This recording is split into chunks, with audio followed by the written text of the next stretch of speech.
Hoy es miércoles 20 de agosto de 2025 y nuevamente nos hemos dado cita en el despacho del señor director de la Escuela de Filosofía, profesor Eulogio Silverio, para darle continuidad a uno de los programas de su gestión, el Archivo de la Voz.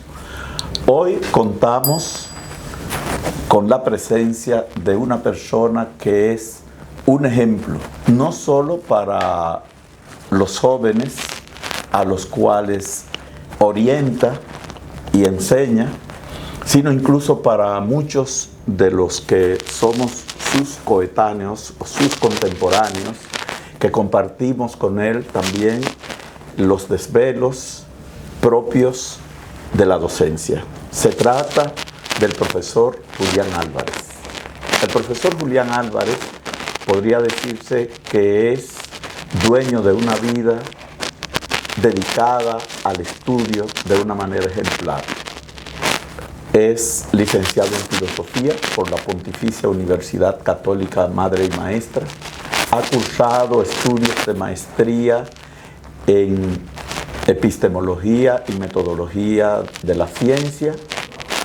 Ha cursado también el DEA y el doctorado en Filosofía en la Universidad del País Vasco, donde siempre, en cada uno de los casos, se ha graduado con altas calificaciones.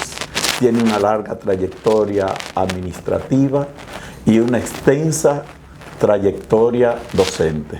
Además de ello, como si fuera poco, también ha hecho estudios de lingüística a nivel de maestría y ha hecho estudios de derecho a nivel de licenciatura. En nombre del profesor Eulogio Silverio y en el mío propio, le damos la bienvenida, profesor, a su Archivo de la Voz. Bueno, lo primero es agradecer esta oportunidad de poder archivar mi voz para la posteridad y saludar como una iniciativa buena este programa conducido por el maestro Alejandro Arbelo y también por voluntad del director de la Escuela de Filosofía en su gestión, del maestro Eulogio Silverio. Así es que yo considero que es una buena iniciativa y que ojalá pudiera conseguirse de todos los profesores durante esta gestión. Así es que estamos acá para responder a las expectativas de este programa. El profesor Eulogio Silverio ha concebido este programa, digamos que en tres dimensiones: un aspecto familiar, personal, un aspecto profesional, académico, y el tercer aspecto o momento tiene que ver ya con el sistema de pensamiento de que es dueño el profesor Julián Álvarez. Yo sé que muchos jóvenes que siguen estas entrevistas conocen al académico ya formado, al expositor brillante, al profesor sistemático y puntual que es Julián Álvarez, pero pocos sabrán de dónde viene Julián Álvarez, dónde nace, quiénes son sus padres, quiénes son sus hermanos, que son muchos, quiénes marcaron esa vida en la niñez, en la adolescencia, para que el país tuviera a este académico admirable que es Julián. Bueno, a veces es difícil hablar de los asuntos personales, pero cuando se trata de enunciar elementos externos de lo que uno puede dar cuenta es relativamente fácil. Yo provengo de una familia de 11 hermanos. Yo tuve la dicha de ser el último y miren por dónde vamos. Mis 11 hermanos todos están vivos todavía y somos descendientes de los progenitores, mi papá llamado Leoncio Álvarez y Consuelo Acosta, 2 personas de trabajo, pero también preocupado por la integridad familiar desde una formación religiosa. Yo nací en una comunidad de Piedra Blanca, Bonao, que se llama Rincón de Yuboa. Ahí yo realicé mis primeros estudios primarios en una escuela que llegaba hasta 6º grado. Antes de terminar el 6º, mi familia se muda a Piedra Blanca y yo me quedo en el campo en Rincón de Yuboa, trabajando en la finca, achicando, ordeñando vacas, bajando la leche al otro día e ir a la escuela. Cuando termino el 6º, que había la idea de que se iba a continuar el 7º, la escuela no estaba en posibilidad de desarrollar ese grado, lo cual nos sugirieron que buscásemos alternativas. Como mi familia, especialmente mi mamá y mis hermanos, porque los varones quedaron en el campo trabajando la tierra, yo me quedé con mi papá y mis hermanos en la tierra. Entonces, como tenía interés de seguir estudiando, me fui a Piedra Blanca y me inscribí en la escuela Ambrosina Ramírez de Abad, pero ya había pasado casi el primer semestre, yo me integro, tuve que fajarme fuerte para ponerme a la par con el desarrollo del curso y pude salvar el 7º en ese momento. Y luego pasé al 8º, hice 8º grado en la escuela, que era una escuela de nivel básico e intermedia, como se llamaba en ese entonces. Y ahí realicé el 8º grado y en Piedra Blanca no había liceo en ese entonces y había que ir a Bonao. Entonces, ¿qué pasó en ese momento? Que los estudiantes de Piedra Blanca iban al Liceo de Bonao en una guagua facilitada por Falcon Bridge Dominicana. Todos los días a las 6:30 de la mañana ese autobús iba a recoger a los estudiantes y llevarlo hasta Bonao, y ahí yo hice el primer año del bachillerato. El liceo Elías Rodríguez estaba consignado como uno de los liceos más combativos y de protesta en ese entonces, y lo comparaban con San Francisco de Macorís. O sea, ahí no pasaba una semana de clase completa, creo que nunca sucedió. Ya los miércoles había inquietud de qué se va a hacer, porque los muchachos motivaban a que se protestara. Una de las protestas que yo recuerdo en la que estuve presente era una lucha por la silla. El liceo no tenía butacas y cada quien tenía que llevar su butaca desde su casa. Y entonces se inició una lucha que se llamó La lucha es por la silla, y cerraron el liceo durante 2 meses y se quitó lo que en ese entonces se llamaba la liberación, que era coger los exámenes, lo que tú sacabas en el examen, con eso promovía el curso. Y ahí yo realicé el primero de bachillerato. Y ahí en el liceo estaba el hoy profesor, doctor Daniel Vargas, que nos conocimos en el liceo, pero previo a eso nos habíamos conocido en unas jornadas vocacionales para el sacerdocio en el seminario Santo Cura de Ars, pero compartimos, yo estaba en primero, él en segundo del bachillerato, y al pasar a segundo y él pasar a tercero, los dos fuimos aceptados en el seminario menor Santo Cura de Ars, que está en La Vega, y entonces del Elías Rodríguez pasamos al liceo secundario Don Pepe Álvarez. Y ahí terminamos el bachillerato. Yo terminé los 3 cursos que faltaban, segundo, tercero y cuarto, y Daniel terminó el tercero y el cuarto. Entonces, al terminar el cuarto,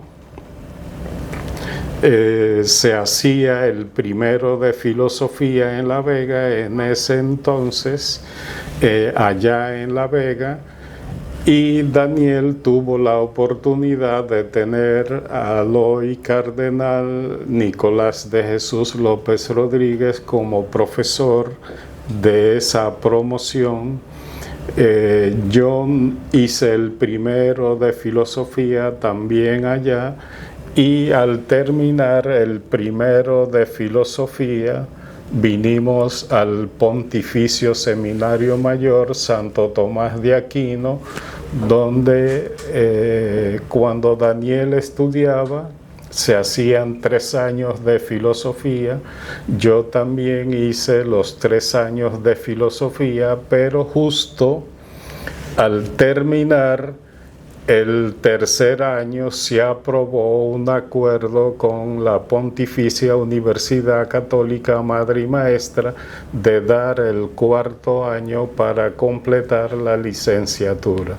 Es decir, que yo soy del primer grupo de licenciado que se inició en los años 80, 81, 82, y terminamos esa primera promoción en el 82. Los 4 años de filosofía, y luego que termino la filosofía, pues entro a teología. En teología hice 3 años de teología. Me faltó 1 para terminar, pero por razones diversas tuve que suspender el seminario, volver a La Vega, me mandaron a la universidad, hoy llamada Universidad Católica Tecnológica del Cibao, UCATESI. Ahí me inicié como profesor y ocupé diversas funciones administrativas, fui director de escuelas. Yo tuve bajo mi responsabilidad 3 escuelas: la Escuela de Educación, la Escuela de Humanidades, y también tuve que coordinar la Escuela de Mercadeo, que estaba en sus inicios, y también tuve la función de ser asistente de la vicerrectoría académica. Eso en términos de recorrido personal. Pero volviendo otra vez a la familia, mi papá, mis hermanos, era dedicado básicamente a la agricultura. Había finca, había ganado, todavía hoy conservamos la tierra, aunque no hay muchos que la trabajen, pero esa finca que cultivó mi papá, de la cual todos fuimos mantenidos de ella, y sobre todo un elemento fundamental es que la familia siempre fue el apoyo de todo, es decir, tenía hermanos que vivían en Santo Domingo, en Santiago, y el deseo siempre era esperar la llegada de esos hermanos para compartir, dormir juntos y todo eso. Eso de alguna manera mantuvo un espíritu de cercanía y de unidad familiar que se ha mantenido hasta hoy en día, pero un hilo conductor en esa formación familiar fue, mi familia es profundamente religiosa, es decir, siempre han servido a la Iglesia católica. Unos en algún momento son más pasivos, pero en sentido general ha habido una identidad de trabajo y colaboración con la formación religiosa, no solo de la familia, sino también de las comunidades en las que se vive. Tanto en el campo como en Piedra Blanca, la familia se ha conocido siempre por su identidad religiosa y por su servicio a los diferentes programas de la iglesia en la que ha vivido. Y ese ha sido un elemento que ha guiado y orientado a toda la familia. Uno, en el momento de la juventud medio rebelde, pues a lo mejor se alejó un poco, pero hoy en día yo creo que podemos decir, en mi caso particular, que el aspecto religioso tú te adhieres por costumbre, pero hoy puedo decir que es por convicción personal y formación académica en ese sentido, que ha formado parte de nuestra manera de pensar y de ser. No sé, maestro Arbelo, si dentro de esa historia personal hay detalles que se escapan o que se quisiese puntualizar en ese sentido. Bueno, yo creo que el recorrido que usted nos ha regalado, maestro Álvarez, es muy rico e incluso inspirador, porque parte del interés del profesor Silverio en este programa es justamente irradiar a la juventud del presente y la juventud del porvenir. Y yo creo que esa vida que usted nos describe es una vida que puede inspirar a otras vidas. Pero sí me gustaría preguntarle, ¿algún profesor, algún pariente cercano, ya cuando digo profesor, un profesor de primaria o de secundaria, ya sabemos básicamente del primer curso, porque ya en el segundo usted entra al Santo Cura al Pepe Álvarez, de la mano del seminario Santo Cura de Ars, donde fue admitido. ¿Algún profesor, algún pariente, usted siente que tuvo un peso específico en usted para que usted finalmente tomara ese camino, el camino de la filosofía, el camino del servicio religioso? Bien, o sea, como decía, en primer lugar, mis hermanas, que todas son mayores, servían como catequista y enseñaban los fundamentos religiosos a los niños, y en la noche en la casa siempre había algo de lectura. Incluso yo entro a primero, porque esa vez entraba a los 7 años a la escuela a primero, y las lecturas que tocaban en la escuela me las leían y yo me las aprendía de memoria.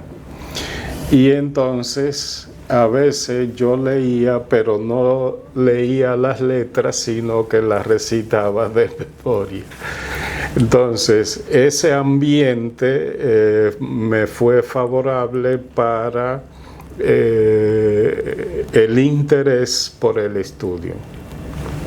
Y también la maestra en la que tuve el primer grado, en la que me alfabetizó, llamada Mabel, que fue, diríamos, una motivación para el desarrollo de la lectura y ese carril, diríamos, de los estudios. Luego, en segundo o en tercero, fue un profesor joven del sur a la escuela que enseñaba muy bien matemática y disciplina vinculada a la matemática y otras, que todavía recuerdo el nombre, José de los Santos Heredia. Y como era un profesor relativamente joven, hubo como conexión de tal manera que parece que fue a hacer una práctica, una pasantía por un año, año y algo, que después todos los muchachos sintieron su partida. Y entonces Mabel y el profesor Heredia fueron como profesores que de alguna manera inspiraron ese interés por el estudio, y en el fondo existe la remembranza de un modelo de maestro. O sea, que da su clase, que explica, que se interesa por el aprendizaje, porque otros profesores de la escuela ya eran un poco mayor. Incluso el director tenía 3 varas que pegaba a los estudiantes. Era la época donde se pegaba. Incluso había un profesor que cuando mandaba a las muchachas a la pizarra a sumar o multiplicar, le pegaba la cabeza a la pizarra. Entonces, este profesor joven, diríamos con otro estilo, más humano, más dedicado, creo que fue un punto de inspiración. Luego, cuando voy a Piedra Blanca, había un profesor muy recto llamado Ricardo González, que me dio clase en 7º y 8º, y él era muy dedicado y también muy puntual en sus quehaceres. Entonces, ese tipo de docente, que todavía recuerdo su nombre, pues de alguna manera inspiraron a la dedicación, a la preocupación de que los muchachos aprendan, al cumplimiento del horario y hacer la labor para la cual se dedican, es decir, daban su clase. O sea, pasaban listas, iba a la clase, y no había como un momento, diríamos, de pérdida de tiempo. Entonces, eso uno lo fue aprendiendo a partir de esos docentes que todavía en la memoria son referentes del quehacer docente. Y luego, en La Vega, hubo profesores, sobre todo cuando estaba en 4º de bachillerato, yo hice lo que se llamaba un cuarto común, que daban filosofía, matemática, lengua y literatura, y tuve un profesor estudiante que estudiaba en Madre y Maestra llamado Ronnie Suárez, que nos enseñó física y matemática. Incluso muchos de los muchachos creían que yo me dedicaría a las ingenierías por las destrezas en física y matemática. Incluso el cuarto año lo compartió un profesor de la Escuela de Ingeniería de aquí, el profesor Ramón Peralta, que resolvimos dos problemas que no podía resolver. Incluso una profesora de matemática no pudo resolver un problema matemático y el profesor Peralta lo resolvió. Estábamos en cuarto del bachillerato y son, diríamos, influencia positiva que uno fue viendo a lo largo del tiempo y de la juventud, es decir, como cuando no hay nada, no es que no hay nada, pero que tú vas viendo, eso va satisfaciendo una necesidad y una curiosidad que luego, en tu momento de vida madura y reflexiva, valora como positivo esos influjos. Usted es recordado por muchos de los que han sido sus alumnos en la Universidad Autónoma de Santo Domingo con una mezcla de admiración y de orgullo. Usted es tenido por sus estudiantes como un modelo de académico. Y aprovecho de profesores hablando para preguntarle cómo concibe el profesor Julián Álvarez una clase ideal de filosofía, o bien, ¿cuál es el ideal perfil de un maestro de filosofía a su juicio? Bueno, yo creo que hay varios elementos académicos y no académicos, ¿verdad? Pero que de alguna manera se vinculan en lo académico. O sea, yo creo que un elemento que ha de ser característico es la puntualidad. O sea, de llegar siempre puntual, porque el profesor es un modelo.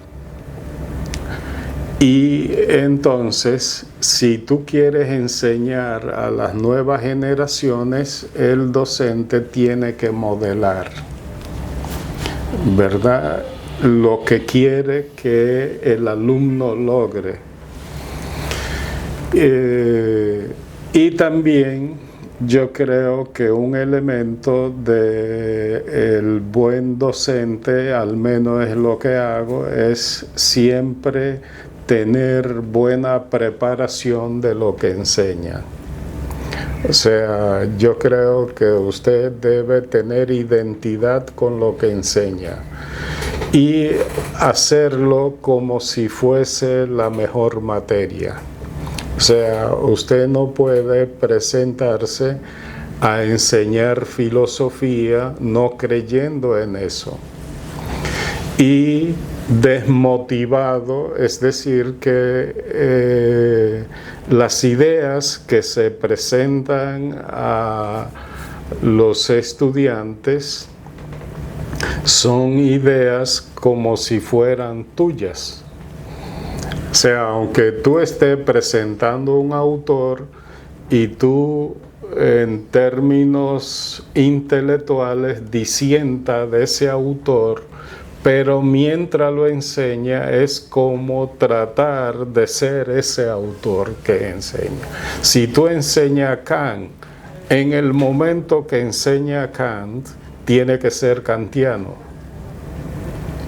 ¿verdad? O sea, para tú poder entrar en el espíritu de ese autor.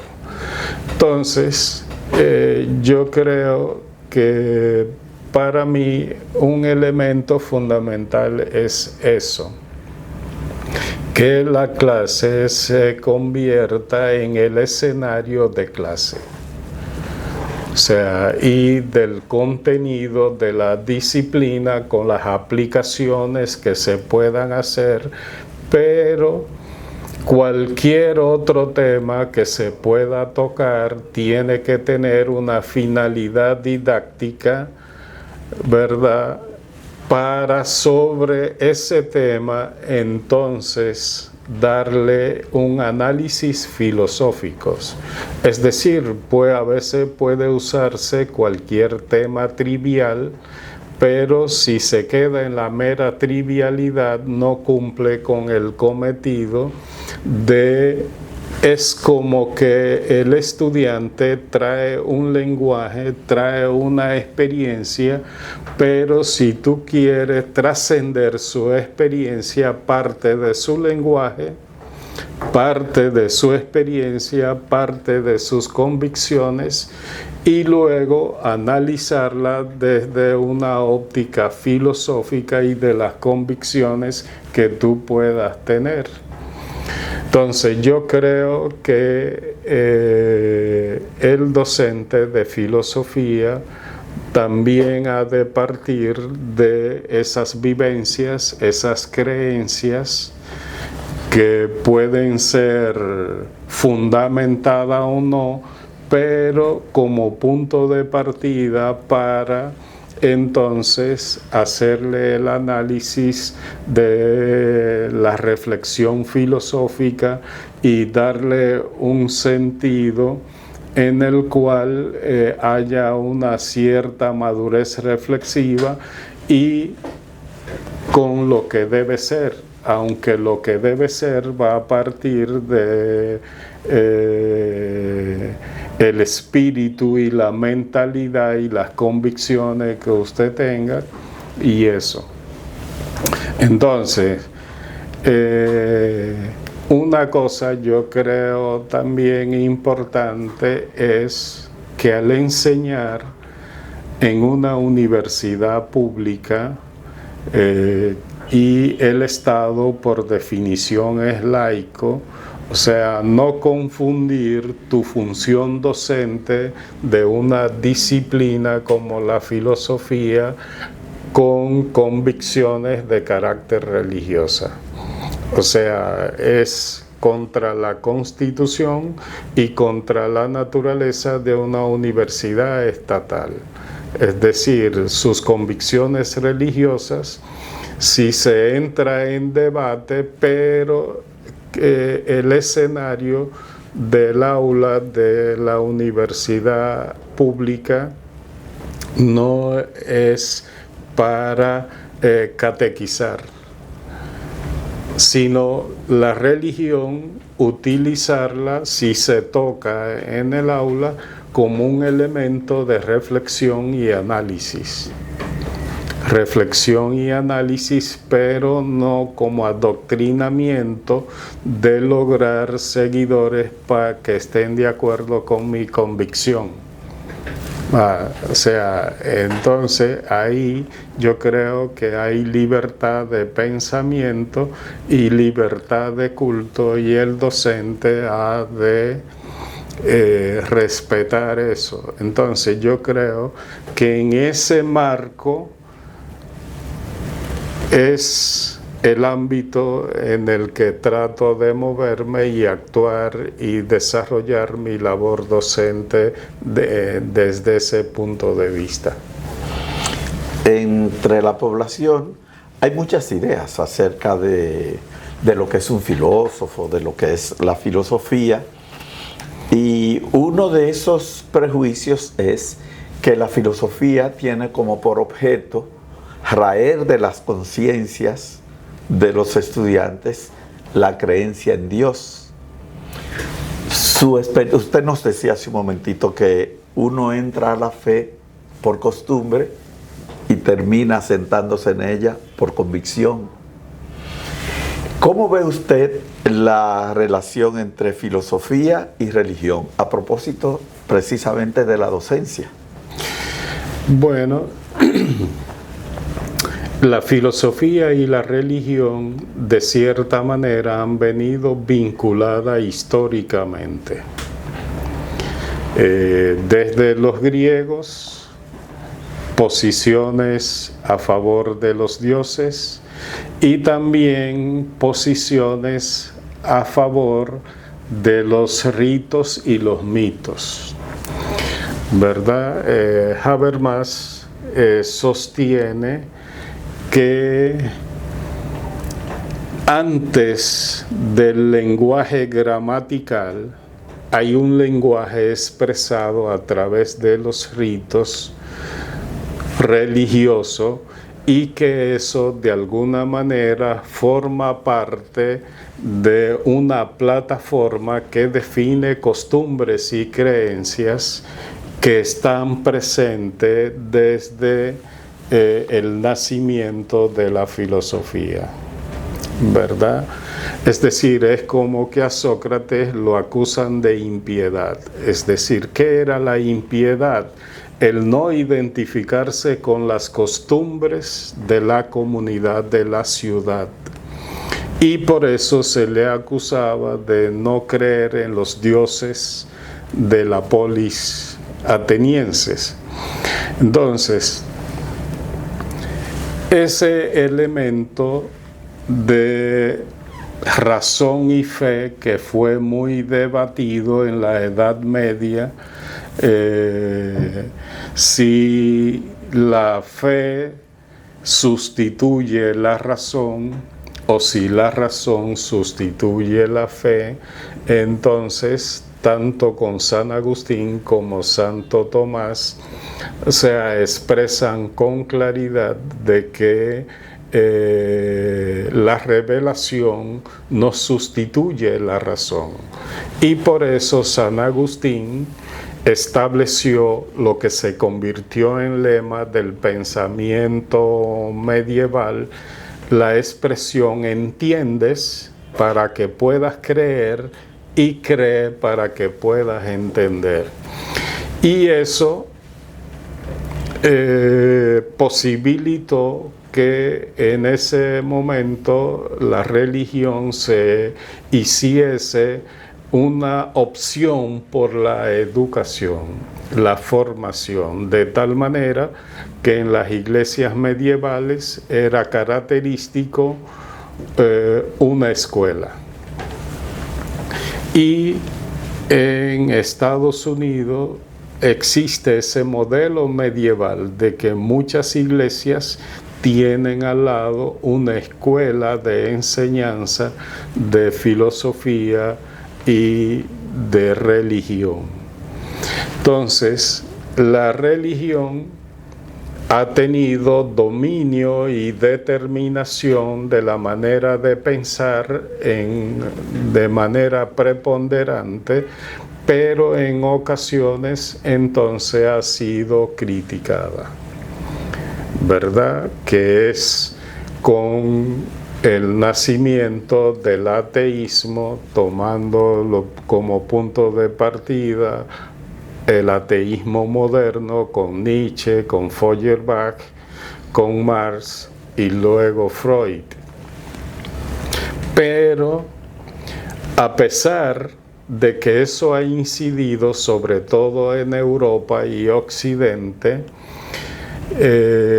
la libertad de no tener conciencia religiosa, y Europa desde una concepción religiosa marcadamente profunda y de alguna manera que copó la manera de pensar y se convirtió en un elemento cultural a el fenómeno que se inicia en siglo XIX con el llamado secularismo. Entonces, hace poco, leyendo a Habermas en un texto que se llama El mundo de la vida, política y religión, él establece, como lo establecen otros, de que la sociedad occidental se ha ido haciendo cada vez más secular, es decir, ausente de lo religioso. Pero con la lucha que tuvo la religión, sobre todo la religión católica, que es la que ha tenido un dominio universal, el marxismo trató de eliminarla, incluso con la famosa idea de crear una ciudad atea, y el experimento se hizo en Polonia, cuando Polonia era casi el 95% de la población polaca era católica. Y entonces cuando surge la idea de hacer una ciudad atea, hacían los eventos religiosos en el parque. Entonces Habermas dice que no obstante el desarrollo del secularismo, ha habido un crecimiento de la mentalidad religiosa en los últimos años. Por ejemplo, el catolicismo, que en Europa ha estado en crisis desde el punto de vista racional y desde el punto de vista de la acción y de la independización de la religión, el secularismo. Y con toda esa crisis, en 2025 el catolicismo ha subido alrededor de 100 millones de feligreses. Entonces, ¿qué pasa? Que en el caso católico el Vaticano tiene una academia de ciencias y también tiene unos eventos donde se reúnen los teólogos con los científicos. En días pasados vi que de la NASA hacían una visita al Vaticano para buscar luz sobre temas que todavía la ciencia no tiene una posición definitiva. Y entonces hay ese diálogo entre que todavía se da entre ciencia, razón y fe para buscar puntos comunes y no netamente de exclusión, sobre todo en temas que no hay una verdad última y definitiva acerca del origen del universo, la cosmovisión, y que esos elementos que todavía la ciencia no tiene una verdad definitiva y que no se puede decir que atenta contra el elemento religioso, sino que la fe y la religión han venido sosteniendo diálogos. Y yo me sumo a ese espíritu del diálogo, sobre todo cuando hay posiciones que adquieren un nivel de contradicción.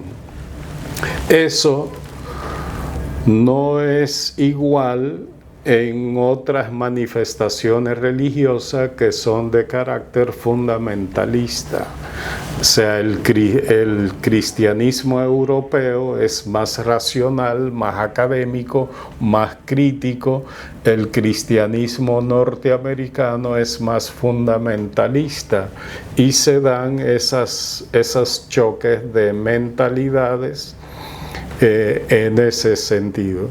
Entonces yo creo que el espíritu es mantener el diálogo en eso, y Habermas dice que esos elementos de la religión que han formado parte de la mentalidad y de la cultura tiene que seguir porque pueden incidir en la comunidad política de manera positiva.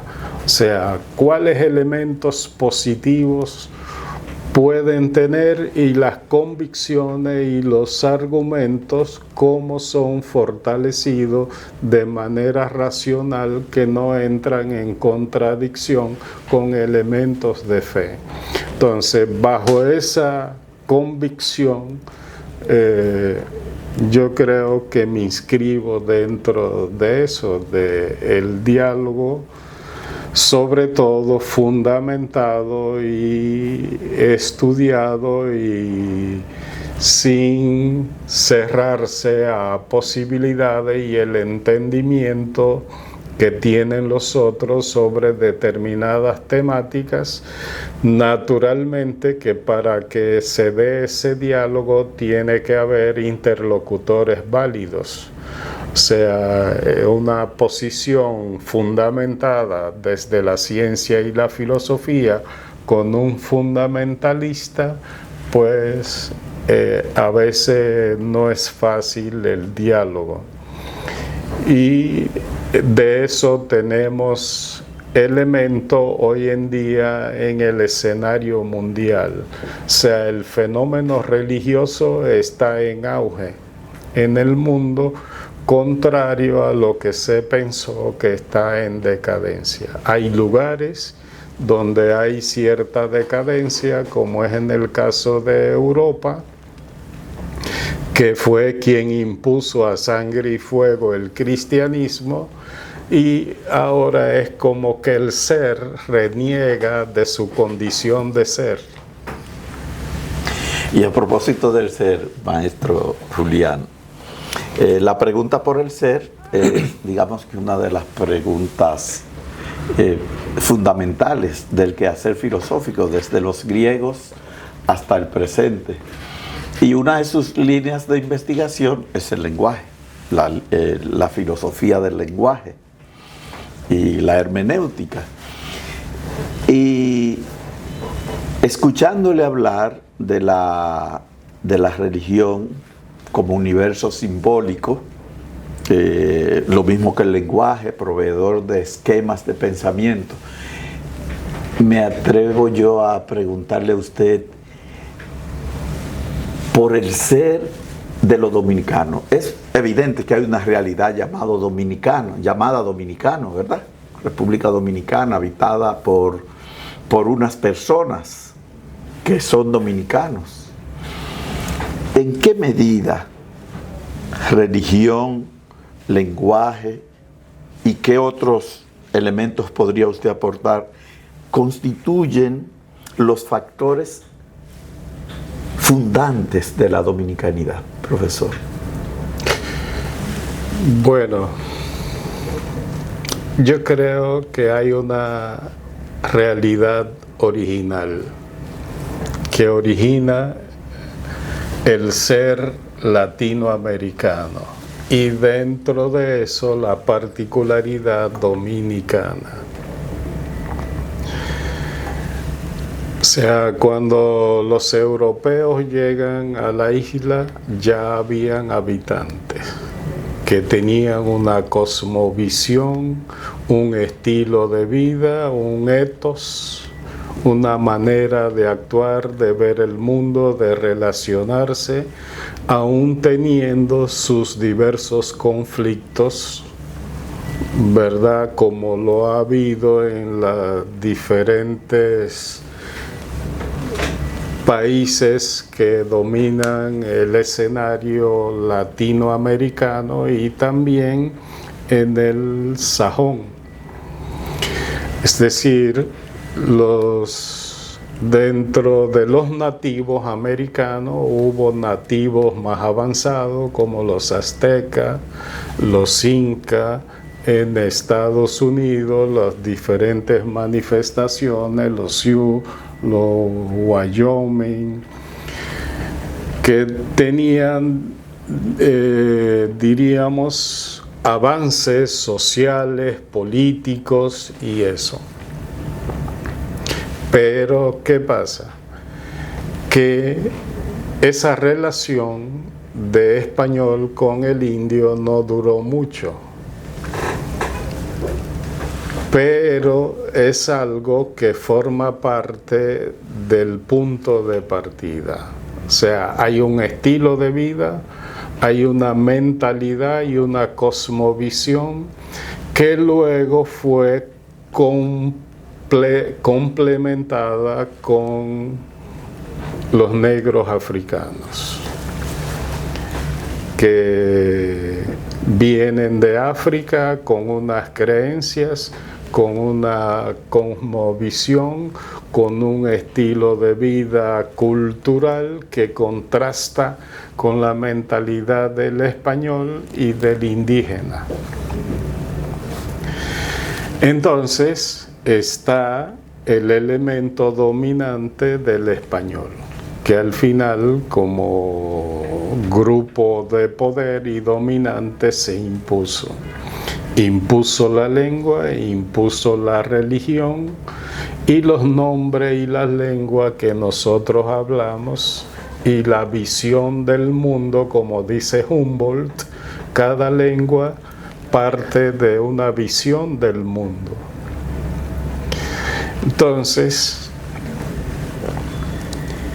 yo creo que de lo que se trata es de ver cómo esos elementos extraños o foráneos del negro africano, el español, aunque no conservaron sus lenguas originales, pero quedaron estilos culturales, en el cual hay visiones y comportamientos que reflejan ese ser africano, español e indígena. Entonces, yo creo que eso hay que ver qué hay de eso en la cultura dominicana.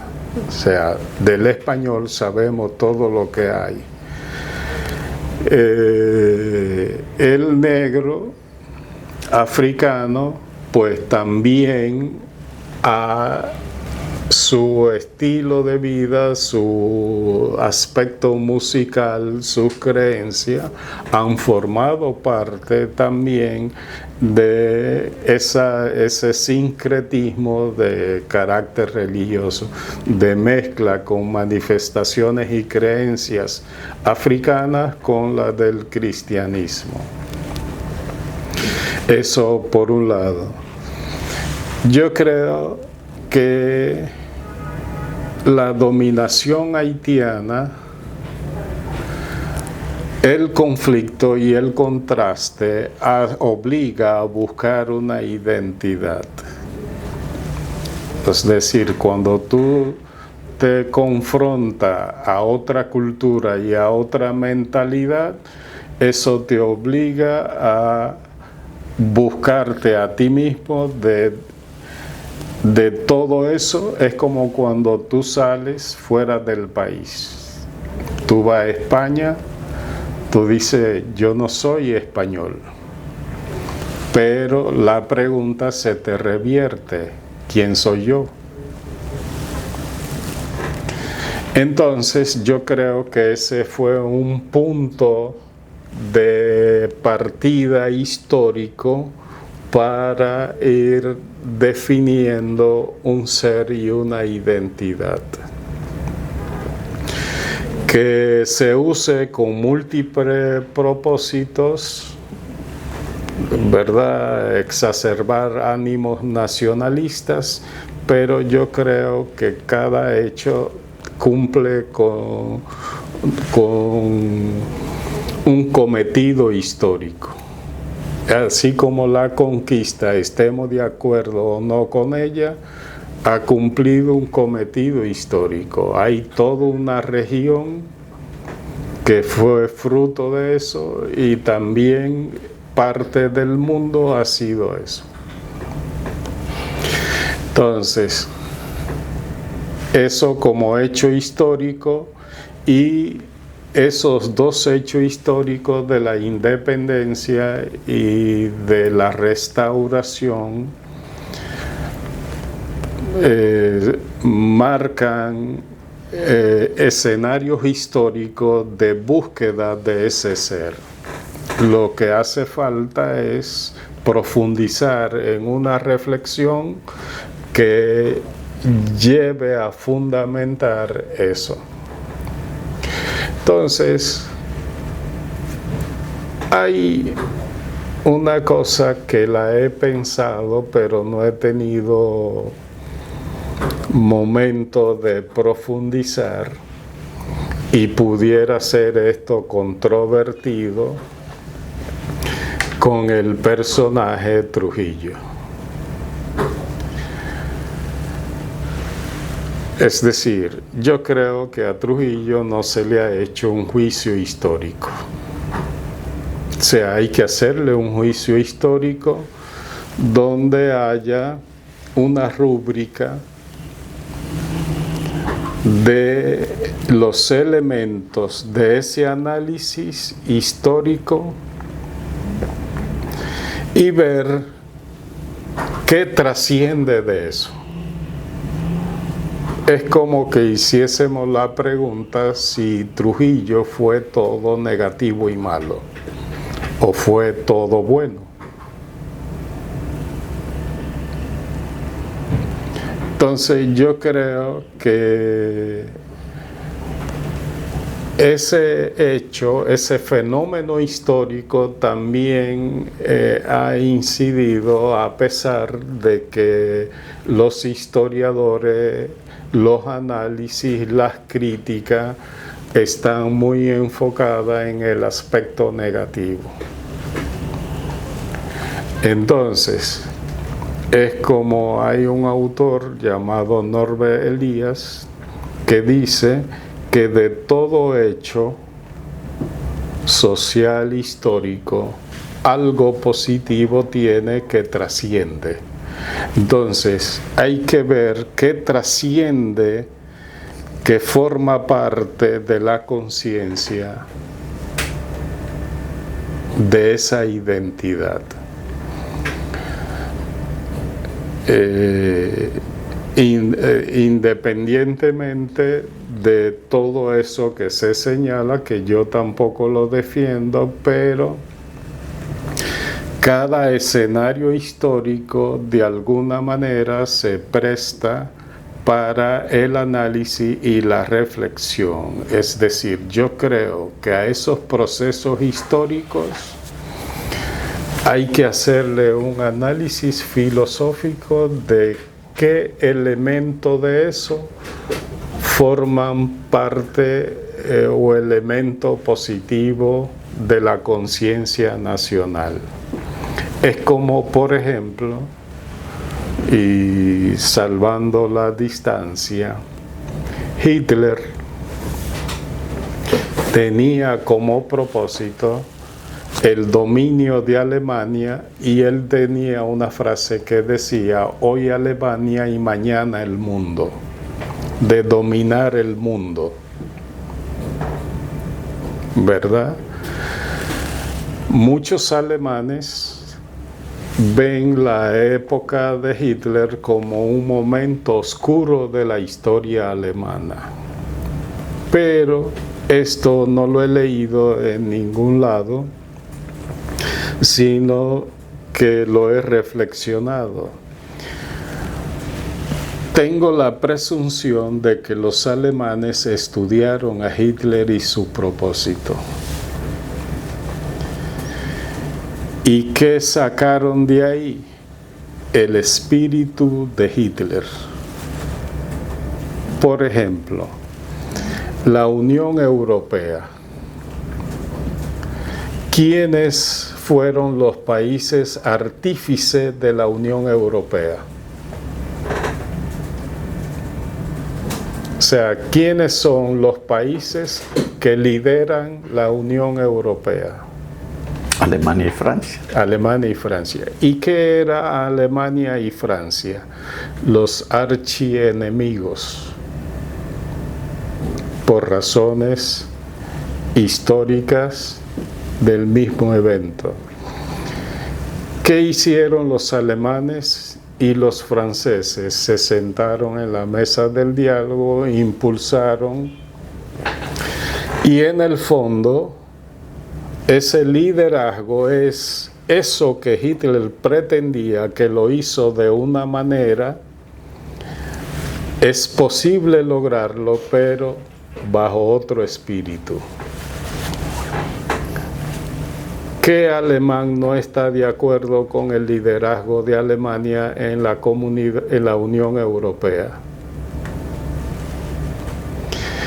Es como, por ejemplo, también el hecho histórico de Haití, República Dominicana. O sea, tiene que haber un diálogo profundo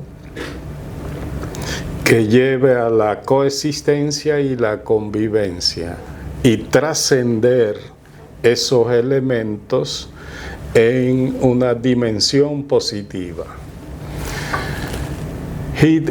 Trujillo enfrentó el problema haitiano de una manera. O sea, estaría el país y las nuevas condiciones del escenario mundial, social, político y ético para acometer la misma acción que realizó Trujillo.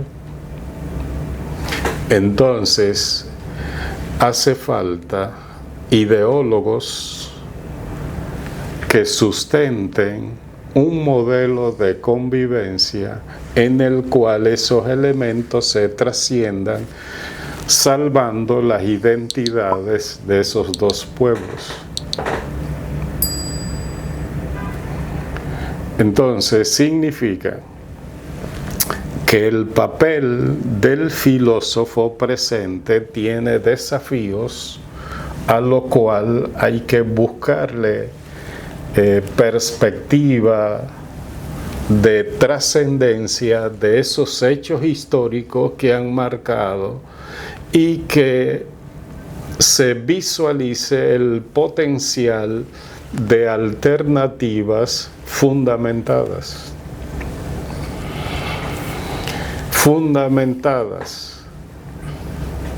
¿Para qué?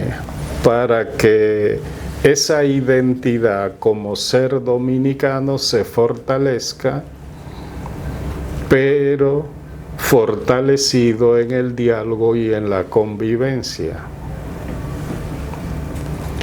O sea, es, diríamos, lo que yo veo dentro, o lo que pienso en esta realidad a propósito de la pregunta. Es decir, el ser dominicano es una construcción en progreso. O sea, hay elementos tangibles, pero hay elementos no tan tangibles. Hay elementos culturales, hay elemento histórico, hay identidad de lengua, de religión, pero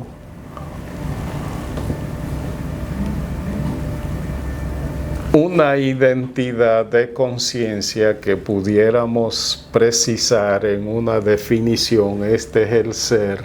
Yo creo que el ser dominicano es un constructo en progreso, en el cual hay elementos visibles y elementos no tan visibles en ese sentido, y yo creo que eso es un escenario y una oportunidad para la filosofía seguir contribuyendo a ese elemento. Como usted sabe, profesor, el 6º Congreso Dominicano de Filosofía, Santo Domingo 2025, que coordina el profesor Eulogio Silverio, tiene como lema pensar en español, apuesta por la identidad dominicana. Ya tocando un poco al final de esta conversación, que yo sé que podría prolongarse muchas horas más, quisiera yo preguntarle, profesor, ¿cuáles expectativas tiene usted respecto a ese congreso? ¿Cuáles proyectos tiene usted con miras a ese congreso? Y a propósito del lema y lo que usted nos ha dicho de Wilhelm von Humboldt acerca de la lengua, ¿Qué cree usted? La identidad, esa identidad en progreso que usted nos ha delineado de los dominicanos, ¿se mantiene per se? ¿Está en peligro? O como constructo hay que alimentarla. ¿Y qué papel podría o estaría llamada a jugar la escuela? La escuela en sentido amplio, desde la primaria hasta la universidad. Y particularmente la filosofía, los filósofos, a propósito de esas tareas que usted ha señalado. Bueno, sobre el Congreso de Pensar en Español, yo creo que hay una comunidad amplia, cerca de 500 millones de hablantes del castellano. Y son potenciales consumidores del pensamiento en lengua española, en el castellano. Entonces, lo que creo es que es una iniciativa que está llamando a que esa comunidad trate de desarrollar pensadores de alto nivel, ¿verdad? De alto nivel, buscando, es decir, desde que yo inicié los estudios en filosofía, siempre había esa preocupación de la identidad latinoamericana, la originalidad del pensamiento latinoamericano, y siempre ha habido esa preocupación con los diferentes autores latinoamericanos. En los últimos tiempos leía un texto de un colombiano tratando de buscar ese elemento originario en el pensamiento latino. Y tiene un texto que se llama Crítica a la racionalidad latinoamericana, ¿verdad? En esa época era un referente Leopoldo Sea y otros autores, la misma filosofía y teología de la liberación con Gustavo Gutiérrez, Leonardo Boff, el mismo Enrique Dussel, que se monta en un autor europeo, Levinas, y dice, pero también es europeo. O sea, como que esos esfuerzos han estado siempre pendientes en la conciencia de los pensadores latinos, de buscar una identidad netamente latinoamericana. Pero el asunto es que el vehículo de comunicación común, una lengua europea. Eso no quita de que este esfuerzo vaya de alguna manera avanzando.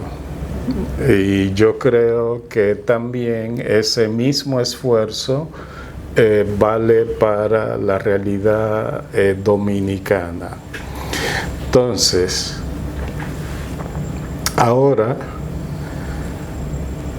con este fenómeno llamado la globalización, tiene, diríamos, algunos peligros que se establecen como estrategia de dominio. La desculturización de los pueblos y como la idea de crear una cultura general. Es decir, tú vas a cada país, tiene sus elementos originales, pero tú en cualquier país europeo, latinoamericano, te encuentras un McDonald's. Entonces, Según dicen algunos comentarios y autores, que se trata de borrar la conciencia cultural para crear un sujeto donde no hay nada, y entonces ese sujeto con falta de una conciencia clara de quién es mucho más vulnerable a aceptar. Entonces aquí viene el papel de la escuela. O sea, los griegos, los ritos, la narración de los mitos formaba parte de un elemento cultural y de costumbre que luego se articula en un lenguaje filosófico y de alguna manera científico. Entonces, si la escuela no promueve esos eventos culturales de hacer la fila, cantar el himno, celebrar las fechas históricas con un espíritu de conciencia, todas esas actividades que son actividades físicas, pero eso de alguna manera fortalece la conciencia de que eso forma parte de ti. O sea, es como cuando tú vas a la ONU, cientos de banderas. ¿Cuál tú vas buscando? La propia. Bien, obviamente. Exacto. Cuando se escucha el himno, ¿qué sentimiento te provoca? O sea, yo estudié en mi época, y supongo que en la suya, donde el himno se cantaba diario. Se hacían las marchas de la independencia.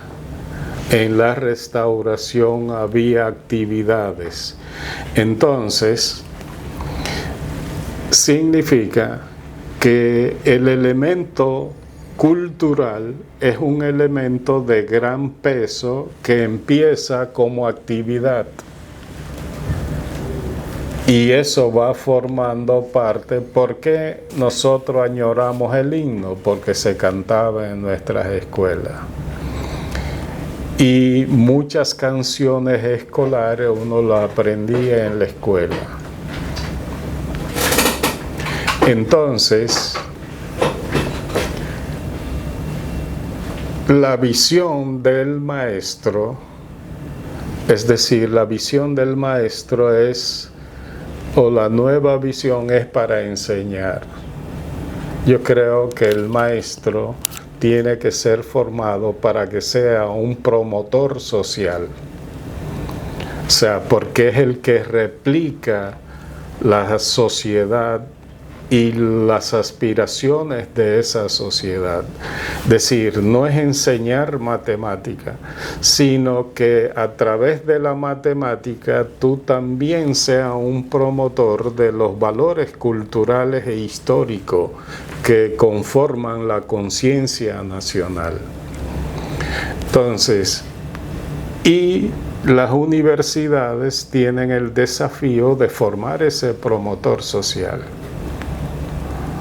O sea, no es solo formar un profesor de matemática, un profesor de lengua española, sino también un promotor social, que él sea el encargado de, en su pequeño escenario, ser ese promotor de los valores sociales, culturales e históricos. Y no importa la asignatura que usted enseñe, sino que usted es un dominicano con identidad nacional. Entonces, si el sistema educativo descuida eso, las nuevas generaciones, ¿verdad? Se cuenta como chiste de que a un estudiante se le pregunta cuáles son los padres de la patria, Juan, Pablo y Duarte, pero el que más se distinguió fue Duarte. Entonces, yo creo que la universidad, y por ejemplo esta universidad que es estatal, todas están llamadas a eso, pero la que por vocación de ser la universidad estatal debe asumir con mayor dedicación esa defensa de la conciencia nacional y de los valores sociales y culturales.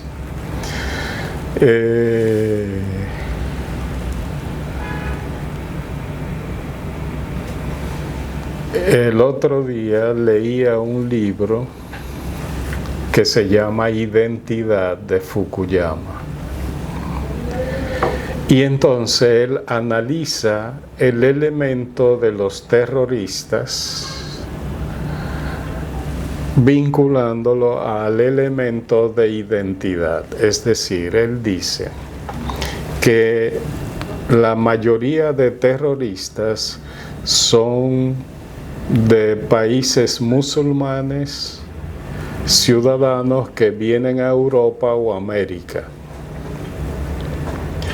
o descendientes de inmigrantes de países musulmanes.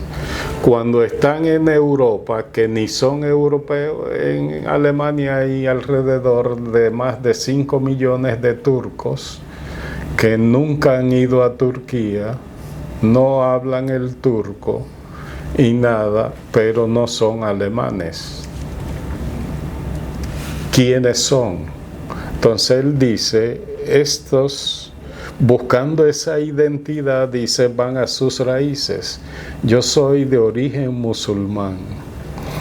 Y los musulmanes, de alguna manera, pues, son menospreciados y rechazados. Como un elemento de reacción a esa falta de identidad, de que no es de su país, ni es europeo, viene el elemento de buscar una identidad. Y esa identidad lo radicaliza, y por eso él dice que la mayoría de terroristas y radicales son ciudadanos descendientes de musulmanes o venidos de países musulmanes que no han podido adaptarse. Y es por esa falta de identidad que la pierden en ese sentido. Entonces, el fenómeno de la globalización se plantea como una estrategia de colonización, la pérdida de la identidad cultural nacional para quedar sin identidad. Entonces, al tú no tener identidad, tú eres permeable con las nuevas ideas. Las nuevas ideas. Y entonces, el foco de ataque hoy en día es el elemento cultural, que es un arma sumamente poderosa y puede ser más poderosa que una invasión militar. Entonces significa que si no fortalecemos en términos de fundamentación, pero también de manifestación de esa conciencia cultural de que ha de permear nuestro modo de ser y de actuar y nuestra identidad, podemos tener dificultades en el futuro o ya la estamos teniendo. Entonces, el filósofo, en alianza con el historiador, deben reflexionar esos elementos. Bueno, profesor, creo que hemos tenido una jugosa entrevista para su archivo de La Voz. Al final de cada encuentro que cierra el maestro Eulogio Silverio, solemos plantearle 3, 4, 5 expresiones al invitado, solo para que el invitado nos diga qué evocan en él, en una palabra, en 2 palabras o en una frase. Y las que corresponden al maestro Julián Álvarez son las siguientes. Filosofía. ¿Qué le evoca a usted esa palabra? Bueno, filosofía evoca toda una tradición de pensamiento y de estudio del ser humano y de la naturaleza. Es decir, el ser humano, la filosofía, según Hegel, se ha desarrollado en torno a 2 grandes conceptos: el concepto de naturaleza y el concepto de la subjetividad. El concepto de naturaleza lo aportan los griegos y el de subjetividad el cristianismo. Entonces, yo creo que la filosofía evoca toda esa trayectoria de reflexión, de análisis, de desarrollo del pensamiento y de entender esos 2 elementos, la naturaleza y el ser humano. Enseñanza de la filosofía en la escuela dominicana. Cuando yo hice el bachillerato común, que decía al principio, se enseñaba filosofía. Incluso en el liceo don Pepe Álvarez hubo un sacerdote español que dejó el ministerio y se dedicó a la enseñanza y enseñaba filosofía. Creo que el primer manual de introducción a la filosofía que yo conocí fue de ese profesor, un ex sacerdote, Fernando de Ormachea, Introducción a la Filosofía. Entonces, la filosofía, como dice Aristóteles, de que la lógica y la matemática son propedéuticos para estudiar todas las demás disciplinas. Entonces, la filosofía es un propedéutico que ayuda a las generaciones en formación a desarrollar su capacidad crítica y de análisis. Entonces, si la filosofía se ausenta de la escuela, vamos a tener entonces unas generaciones que podrán verbalizar cosas, pero no pensadas y reflexionadas. Escuela de Filosofía de la Universidad Autónoma de Santo Domingo. Bueno, siempre he pensado que ha habido un espíritu que ha permeado a toda la escuela, que es la de la formación y de la cualificación por interés personal, pero también colectivo. Es decir, me parece que de las escuelas más cualificadas de la universidad está la Escuela de Filosofía, y por ser la más cualificada, yo creo que todavía es la que está llamada a tener una mayor incidencia. O sea, es la más cualificada. Es como decir, al que mucho se le ha dado, mucho se le pedirá. Yo creo que ese cuerpo de profesores, en la medida de lo posible, cualificado, han de incidir en el pensar la universidad. O sea, hay un dominio economicista en las últimas gestiones. Entonces yo creo que ese dominio economicista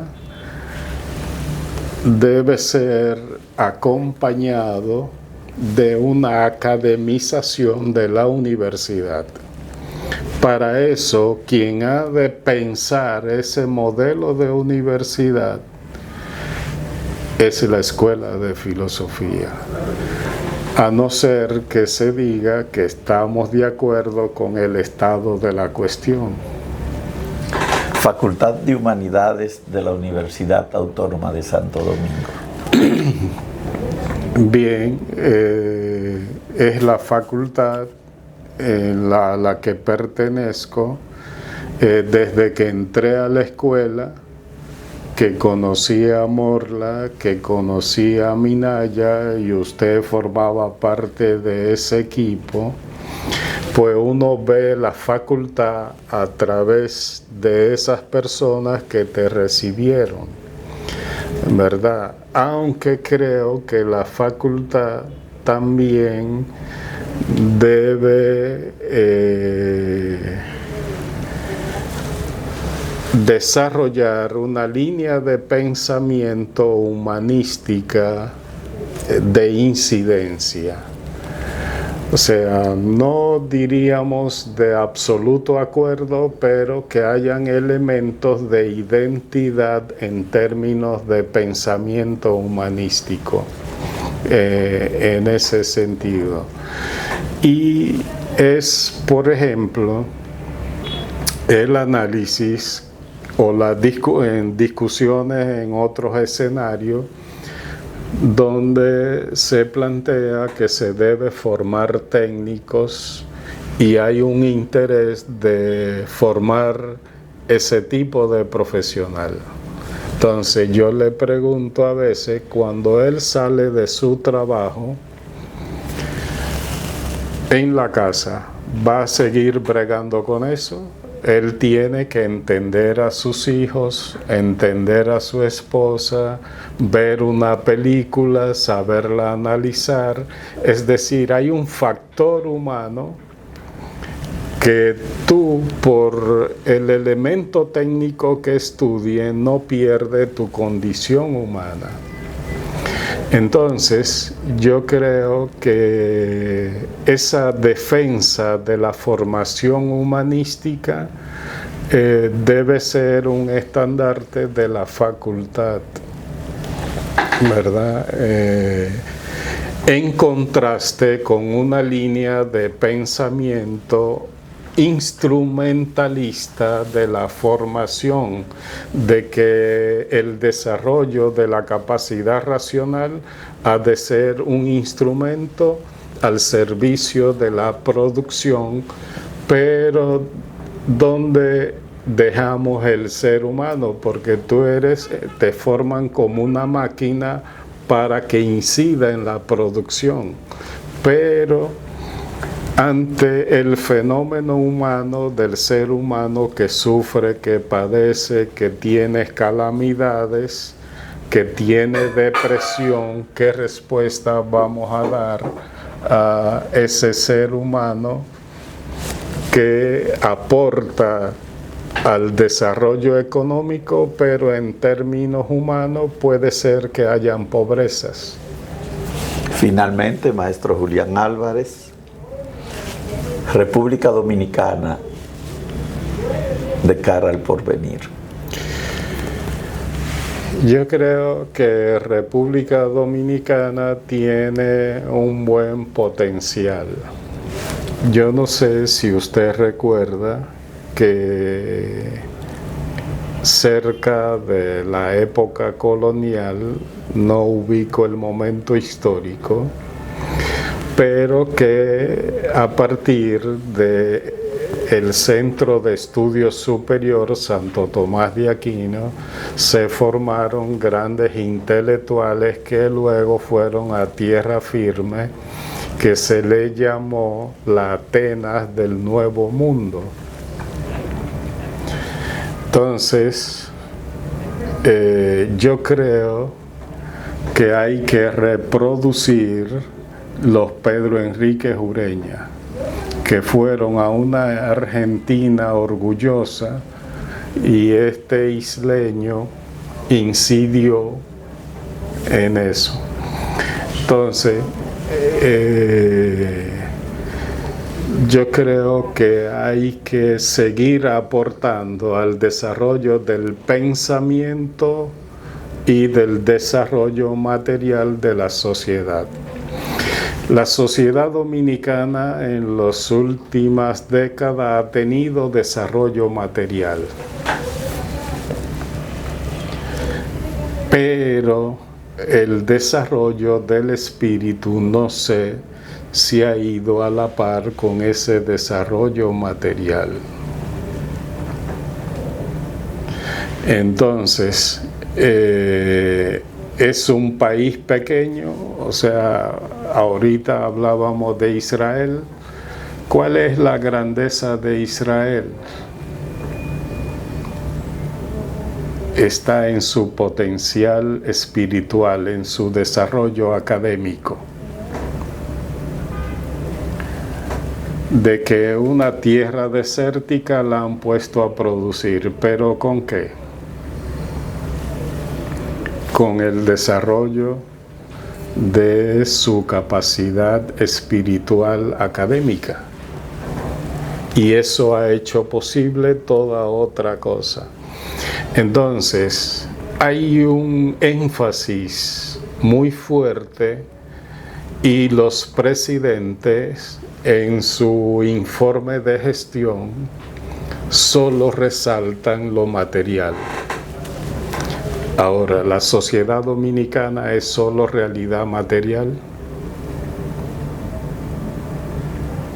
O sea, ¿cuál es la concepción del ser dominicano que una gestión de gobierno debe fortalecer en función de esa identidad nacional? Perfecto. Bueno, maestro Julián Álvarez, tanto en nombre de nuestro anfitrión, el maestro Eulogio Silverio, como de la gestión toda y su equipo, el equipo que acompaña al maestro Silverio, no tenemos más que darle las gracias por esta intervención en el Archivo de la Voz. Y como de costumbre, cedemos la palabra al maestro Eulogio Silverio, el señor director de la Escuela de Filosofía, que es siempre quien cierra estos encuentros. Maestro Silverio. Muy bien, en nombre de la Escuela de Filosofía, profesor Julián Álvarez, queremos agradecerle. Fue una tarea difícil, ¿verdad?, sentar a Julián en esa mesa. Julián es un hombre muy ocupado, y en lo que se ocupa de verdad. Por eso, en la oficina donde él trabaja, es una oficina que crece. Julián, cuando toma la cosa, la toma en serio. Así que le agradecemos, profesor, que haya sacado este tiempo para el Archivo de la Voz, que realmente yo sé que es importante para el porvenir, para el presente y porvenir, para personas que, viendo de dónde viene y a dónde ha llegado, la capacidad que ha logrado desarrollar, tendrán eso como una fuente de inspiración, como ha ocurrido con otros casos, con el caso de Daniel, que contó una anécdota interesantísima ahí de cómo de un billete que sacó el papá pasaron al pueblo a tener mejores oportunidades, y de ahí llegó ese hombre hasta Alemania. Imagínense usted, Julián, una figura. Entonces, a usted no hay que decirle, porque usted es parte de nuestro equipo y ha estado integrado en todos los trabajos, que necesitamos colaboración para la revista La Barca de Teseo, que es la revista indexada de la Escuela de Filosofía. algún número, sería bueno que nos lo envíe para que se publique ahí. Allá ha participado en el banquete, el profesor ha participado en el banquete, otra de nuestras actividades, y está comprometido de lleno con el sexto Congreso Dominicano de Filosofía, que en esta ocasión tiene un lema que le toca muy de cerca al profesor, que es pensar en español, apuesta por la identidad dominicana, no por la parte de la identidad dominicana, sino porque Julián trabaja todo lo que tiene que ver con la filosofía del lenguaje y todos esos aspectos.